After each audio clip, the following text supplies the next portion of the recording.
What happened though, as a result of choosing to no longer stomach that anger, is I started to move forward in my life. I started to feel life open up to me. Your life is stalling out because you're not letting yourself get angry.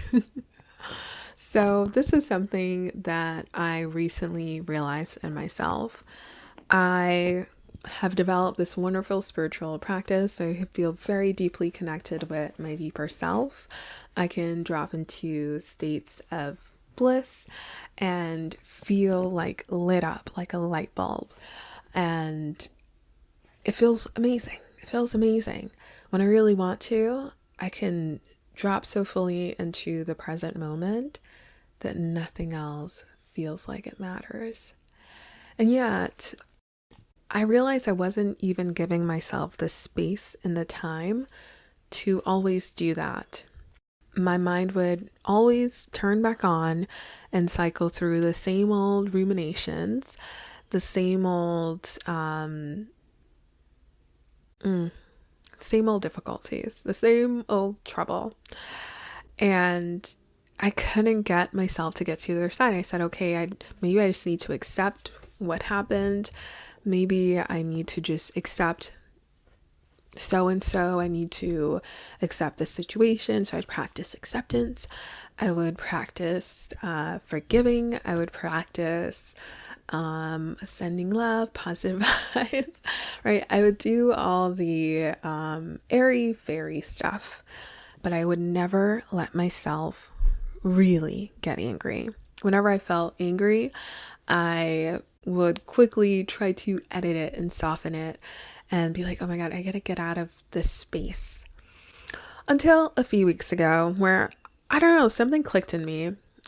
Honestly, it might have been just my luteal phase and my emotional cycles. But this time it felt different because I mean, we all go through those. But this time it felt different. I said, you know what? Fuck it. We're going to get angry. And I just started processing and letting myself feel all of this rage. And the reason why this time was actually different, if I'm going to be honest, is because of the work that I've been doing to regulate my nervous system and to feel safe again in my body, in my being, in who I am, safe to love myself, to hold myself with care, to give myself, give more to myself, right?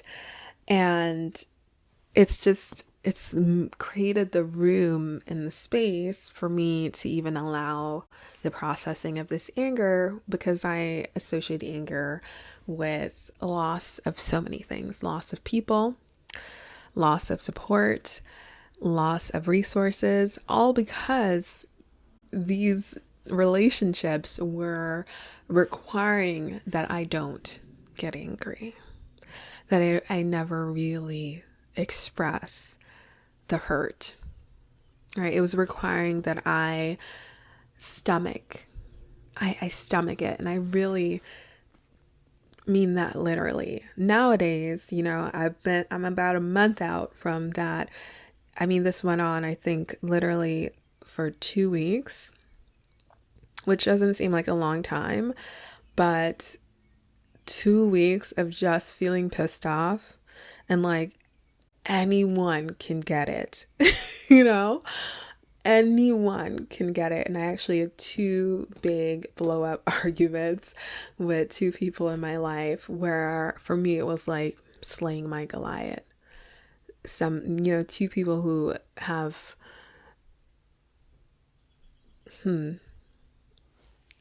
been like this domineering kind of force in my life for so long, right? And I just was like, enough. I'm done protecting your feelings and stomaching, right? Stuffing this anger and stomaching it. And now whenever I feel angry, and I notice whenever I try to push it down, I'm pushing it into my stomach, and my stomach goes like hot and heated and in knots. And I'm like, oh, I gotta process this, because I'm in no way, shape, or form carrying this trying not to curse a lot because then I have to bleep it and YouTube doesn't like that. Whatever.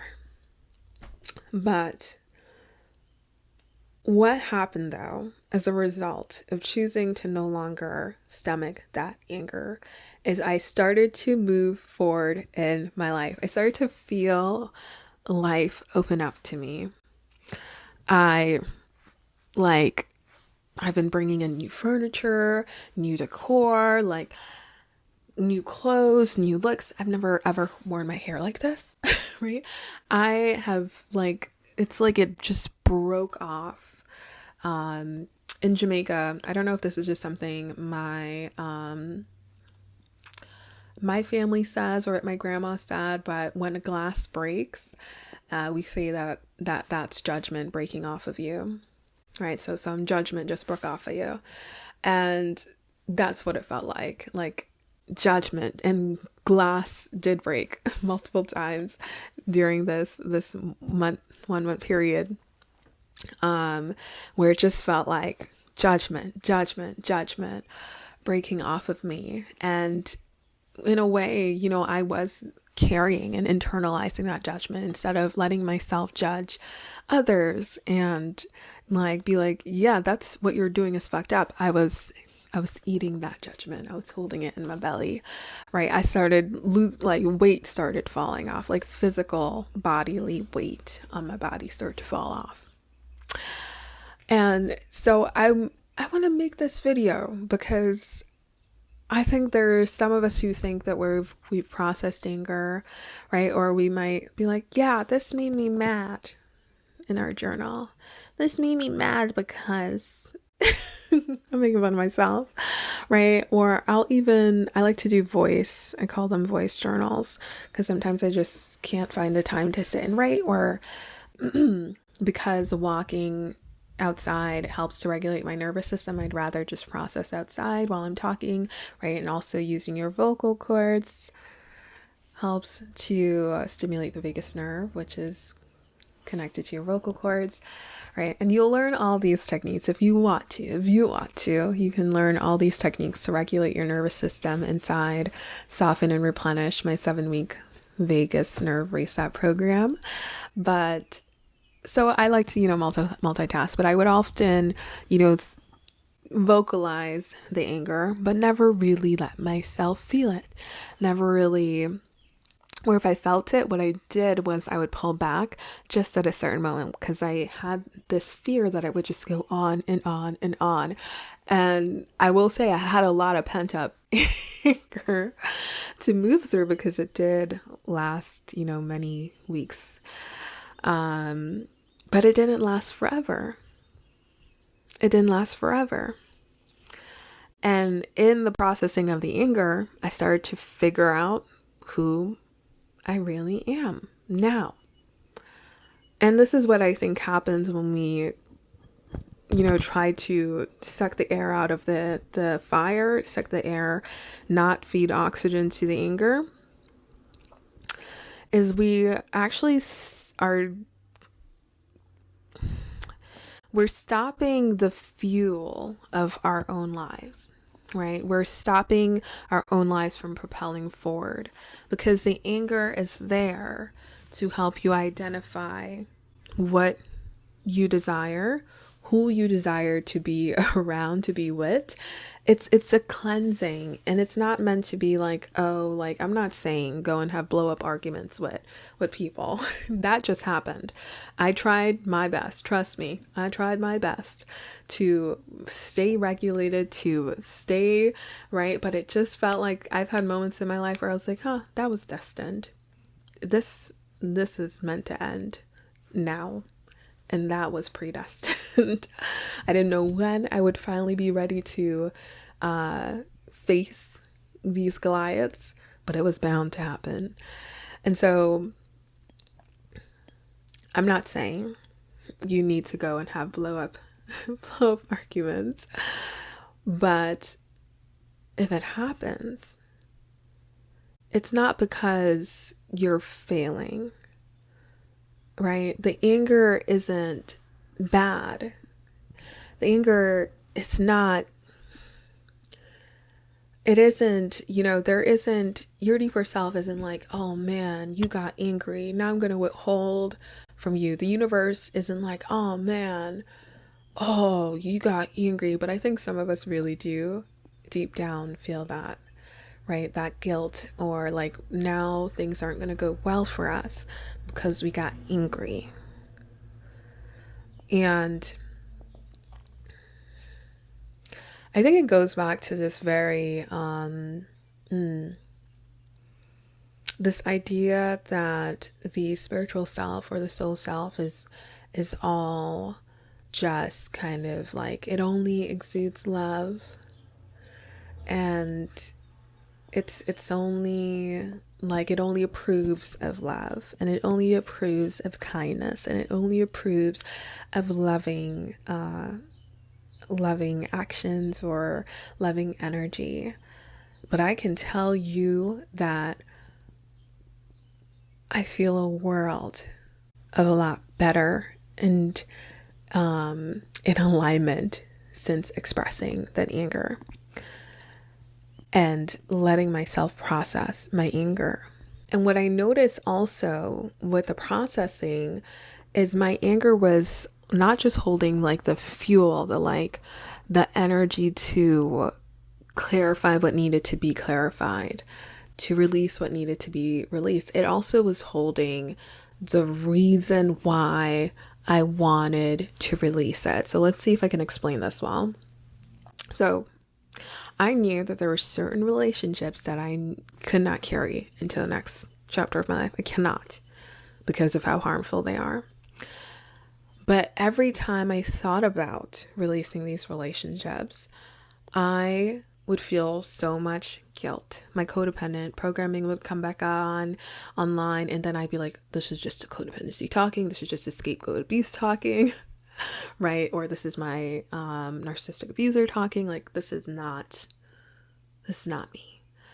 But I just would find myself in these mind loops. Like, I couldn't understand, like I could mentally understand why it was necessary to release these relationships, but I just kept trying to barter with myself, like, oh, maybe we could do this, and still keep them in our lives, or maybe we could do that and still keep them in our lives, or I'm like begging the universe, give me a solution to this discomfort, this extreme discomfort, because I don't want to hurt anyone's feelings, and I still want to caretake, and I still I'm like begging, like, make this easier for me, please.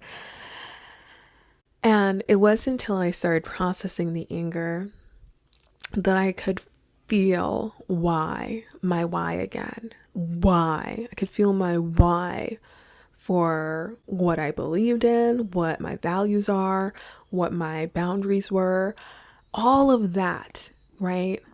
The stuff that life is made of, the passions of life, it's wrapped up in your anger. It's held in your rage, right? And it's not to say that what makes you angry is what you need to orient your life around. I'm not really saying that.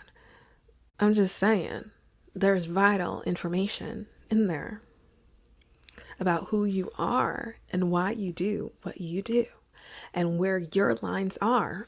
All of that is expressed through your rage, right? And really, we only get to the rage part when we've been ignoring who we are, when we've been ignoring what we're here to do, and we've been ignoring where our line is. That's when we get really fed up. And that's when the rage reaches such a peak that it's like, oh no, if I let myself feel that, I'm going to be raging for forever. I'm going to be destructive. I'm going to be this. As soon as you get things in order, your rage is like, all right, that's what we wanted. That's what we wanted you to do in the first place. like, listen, we're trying to tell you something. There's something here that you're not letting yourself see. There's a line you're not letting yourself draw, right? And so rage is important. If you're feeling like, I don't know what the next stage should be, you're feeling kind of limp, on life like I was for years, because I'm here just trying to like, oh, I've been through some things. But I still want to be a good person. I still want to be kind. I still want to be kind. I still want to be patient. I still want to be this, right? And all the time it's like, girl, you're not listening, right? And so if you are feeling limp, my guess is that you're hiding from your rage. If you're really feeling limp, it's because you don't feel safe to get in touch with that rage. You don't even feel safe to acknowledge that it's there. And I'm not going to tell you right now to go and try to find it, because you need safety first. You need to feel regulated in your nervous system. Your nervous system isn't going to let you go there, because the rage is keeping either relationships in place that you need, right? It's maintaining that. If you don't feel like, oh, I have what I need to move forward, I've gotten to a place where I'm like, it's fine. I'm ready now to release these, and I'm going to be okay. Whatever you do, right? You can go try to drag my name through the mud, which you have already done. You can go and do that. I'm going to be good, because I trust me, and I trust the universe now, right? But I wasn't there yet. I wasn't in a place where I felt regulated, where I didn't have that trust in myself. I didn't have that trust in the universe, right? I was just getting ready to be ready. As Abraham Hicks said, I was just getting ready to be ready, right? And so it's okay. So how do I get ready to be ready, right? How do I get ready to finally process my anger? Again, I'm not telling you to go and try to do this on your own right now, right? With no support, with no internal resources, without feeling kind of stable inside yourself, unless maybe you are ready to be ready. You know who you are, and you know the judge of you and what you can handle. But if you do want support in doing that, then come into Soften and Replenish. So I'm doing 7 weeks to reset your nervous system, so you have that spaciousness where you can let yourself feel your emotions, because you should not go about healing until you have that space in your nervous system, until you feel safe to process that which you've held in place because you didn't feel safe, right? It's just logical. Right? It makes sense that your nervous system won't let you process fully that rage until you're feeling more secure, more stable, and more safe inside. And so I am very big on giving you a massive amount of tools, and that's what I'm doing in this program each week. And it's also, here's the thing, the gag is, I have divided this program into the 3 nervous system states. So if you're coming into the program feeling shut down, feeling depressed, you're going to have a specialized track just for you, right? Everything is going to be modified just for where your nervous system is right now. If you're feeling more anxious and activated, you're going to have a track that's just for you. Specific tools in the right order. This is key, in the right order, because these are completely different nervous system states. What you're going to be open available to, and when you should implement what, matters, right? There is a rhyme and a reason and a method to all of this. And if you're in a more regulated space, then you'll have a track where you can do a little bit more. I expect a little bit more from you, because I know that you can handle it. So if you'd like to come into Soften and Replenish, get those tools to support your nervous system so you can actually feel the anger, process it. The link is going to be below. And what's also neat about this program design, I'm like geeking out about how I've put this together, is it's repeatable, and you get 3 additional free months of group coaching. So you have more than enough time to go through the program again and go up a level. So if you started out in the shutdown kind of, I call it the pink zone, because it's where you need to give yourself the most amount of love. All right, if you're starting in the pink zone, then you have some time to move into the yellow zone, and then you can move into the green zone when you're ready. So I hope you'll join me. Get it below. But what I want you to take away is your anger is holding so much more than just your upset. It's holding so much more than just, bitterness or resentment. It's actually the very thing you need to alchemize to move to the next stage. So don't run from it. Don't hide from it like I've done. Well, I was processing it bit by bit. I'm going to give myself some credit here. And my nervous system wasn't regulated enough to fully process it. That's why Soften and Replenish. Get it below. Link is below. Our next live program does start in July. But that's why that work is so important. My nervous system was never ever going to process that. It's like, girl, we see the vision, but we need the foundation. Okay? So yeah, I want you to go forth and no longer fear your anger. If you're feeling like you are lost and you don't know who you are, you don't know what to do next, or there's so many options, there's so many things you could do, right? This was me, kind of wishy-washy, flippy-floppy for the past few years, like literally years. And now that I've processed my anger, it's like, hold on. I actually do know what I want. Fuck that.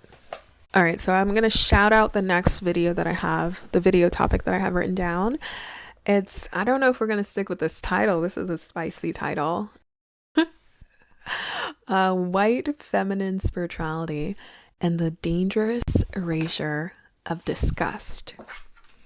I've got a lot of things that have been like, grinding my gears. And I'm like, Unique, do we want to talk about this? I don't know. Maybe we need to hold some things back, but I think I'm going to talk about it. So if you want to have that conversation with me, join me in the next video. You can hit subscribe below, check out Soften and Replenish below as well, or just come here to hang out and talk.